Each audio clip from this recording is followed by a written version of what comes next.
మీరు కనుక 4 రోజులు స్నానం చేయకపోతే చిరాకు అనిపిస్తలేదు.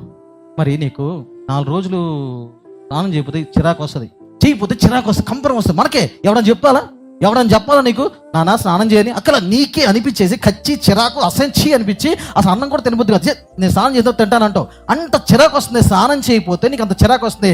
మరి అలాగే వాక్యం లేకపోయినా ప్రార్థన లేకపోయినా నీ మనసుకు ఎందుకు చిరాకు రావట్లేదు? ఒంటికైనా చిరాకు ఉండేది, మనసు చిరాకు లేదనుకున్నావా?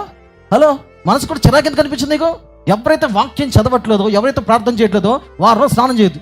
చూద్దాం, నీకు రుచి చూసి తెలుసుకో, అప్పుడు నీకు చిరాకు వస్తుంది కదా. అప్పుడు నీకు నువ్వే అనుకో, అర్రే స్నానం చేయకపోతే నాకు చిరాకు వస్తుంది, వాక్యం చదవట్లా, ప్రార్థన చేసుకోవట్లా, దేవుడితో మాట్లాడలా, నీకేం చిరాకు అనిపించట్లేదా? సారీ, నువ్వు బ్యాక్ స్లీడ్ అని ఎక్కడ తప్పిపోతావు దేవుళ్ళు. ఇదే గుర్తు.